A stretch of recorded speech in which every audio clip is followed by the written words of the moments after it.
Now, Jonny Mellor, we're here in Riga with the British team ahead of the World Road Running Championships, and you've been announced as the team captain, which must be quite an honour, isn't it? Yeah, massive honour. You know, really kind of, I guess, very proud moment for me. Real privilege to be team captain of such a strong team as well. And you know, I think, as I said, you know, I was just happy to make the team. So to be selected as captain was, you know, fantastic. Does that involve any speeches? Have you had to stand up in front of the team yet at any stage? No, yeah, but I will do. By the time this goes out, I will have done my speech. Yeah, so hopefully it's gone down well. But yeah, looking forward to doing that as well.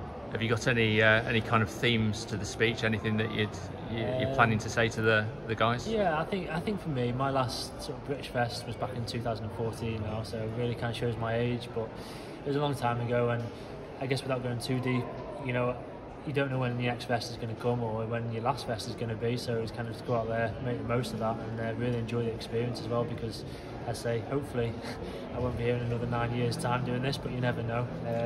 So your last GB Vest was 9 years ago. I didn't realise that. That's amazing.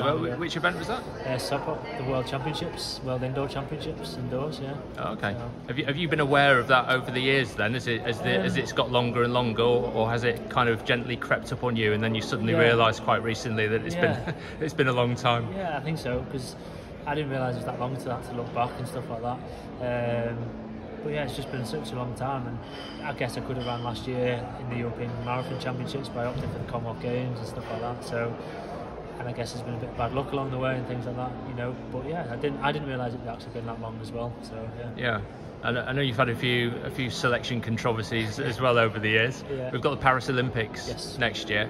What have you kind of learned over the years to try and, when it comes to selection, to try and get into teams? I mean, you must be quite a wise old head now. Yeah, I still don't know though, that's the thing, but just run as fast as you possibly can, I think, is the takeaway message. But yeah, I think, you know, these things, especially for the Olympics, it's never easy to make a team. You know, you're up against amazing competition kind of to get there as well. And if it was easy, everyone would be doing it, you know. So that's my sort of takeaway, is just I've just got to run as fast as possibly can, get myself in a good place for Valencia in December, and see what happens from there. So I was going to ask about your next marathon. So you're definitely you're going for Valencia in December. Yeah. So fast course. I mean, that's a famously fast place, isn't it? So just hoping to. I think so, and you know, touch wood, it's usually very good weather as well. You can always guarantee the weather for Valencia and Seville in February. So for me, I think, you know, it's one of the fastest marathons out there in the world. The field will be amazing this year. There'll be, you know, a lot of guys, I'm sure, going for very similar times. So you know, I always wanted to be a 2:0 runner. That's one of the positives, I think, of the standards moving on, is I wanted to run sub 2:10. And now I'm obviously going to have to roll the dice and go for sub 2:8. Sub 2:8, you know, go out at 64 pace for 2:08. So yeah, I think it'll be no secret what we're aiming for there. Your form seems quite good this year as well. You've got yourself in quite decent nick. Must be quite confident going into this weekend here in Riga. Yeah, I think so. Again, it's kind of just crept up on me this year.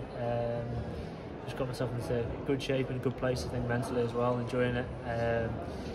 And I think if I'm sensible with the pacing at the weekend, you know, and I'm smart, I think then I could be there or thereabouts at PB. So I'd love to try and dip inside 62 minutes and see how we go. And your lifestyle's changed quite a bit as well in the last year or so. Yeah. You're a dad now. Yes. You have a daughter, Evie? Yeah, Evie, yeah. And I was reading about you're doing a lot of stuff on a treadmill.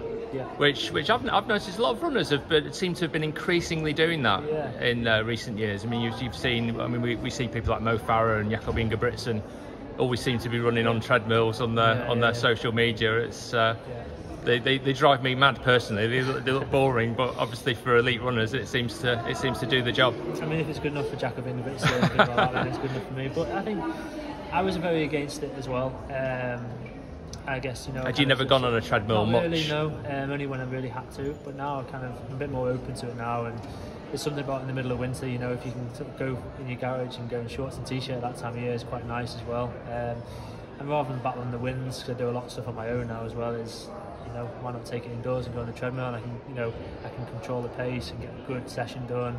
So yeah, I'm a lot more open to it now. And it's been just another really good tool in my armoury, I think, as well this past year using it. So yeah, I don't tend to use it as much in the summer months, things like that, unless maybe I was preparing for, like, you know, a hot championships. But certainly in the winter we get used, and if it means rather than running with a buggy, I think I'd rather go on a treadmill. Yeah. And what's it like being a dad?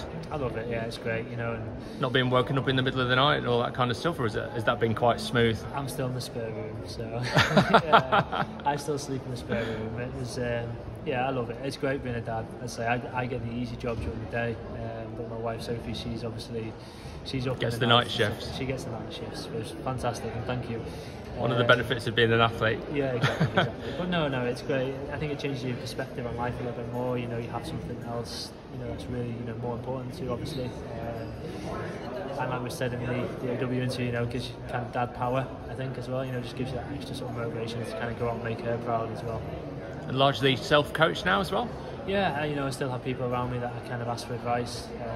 But yeah, again, it's working really well for me. I can be a little bit more flexible with my training, so if I need to push something back by a day, then I can do. I can really sort of run at my own pace. If I'm having a good day, I can push on. If maybe I'm not having a bad day, that's where you really miss having a group and a coach sort of by your side. But I seem to be making it work for me at the moment. And I'm not working full time in New Balance next year, so I'm doing a few sessions sort of on an old disused railway line with a head torch on, so I won't have to do that as much this year. But yeah, I've made it work for me anyway. Is that what you've done in the past when you've been working longer hours? You've literally been onto an old railway line with a head torch on. I felt quite old school, to be fair. So again, and I think maybe the novelty would wear off very quickly, but I quite enjoyed that as well. I remember doing a fartlek once, and I hadn't charged my head torch properly, so the light was starting to go. So on my recoveries of fartlek, I was having to turn it off. So when I was going again, I was turning it back on. So but it's making it work for me. Where is it exactly where you're based and you do a lot of these training runs? I mean, I know roughly you're in the northwest of England. Whereabouts? Just outside Stockport, right on the edge of the Peak District. Oh, okay. So the Middlewood Way is where I do a lot of my sort of training. It's a really hard, compact trail. 7 miles, nice and flat. So yeah, I've used it for a number of years now, but yeah, especially this year, I haven't been going on the track quite as much, so I've been using that a lot more. Yeah, okay. What's your hopes for Riga this weekend then?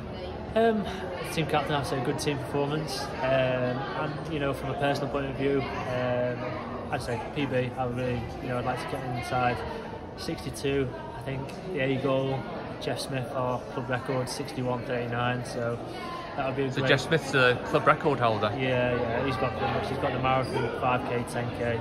So I've got 3k off him so far. So from about 1983 or something. Yeah. So, but yeah, saw him at the relays, fun enough, at the weekend. So okay.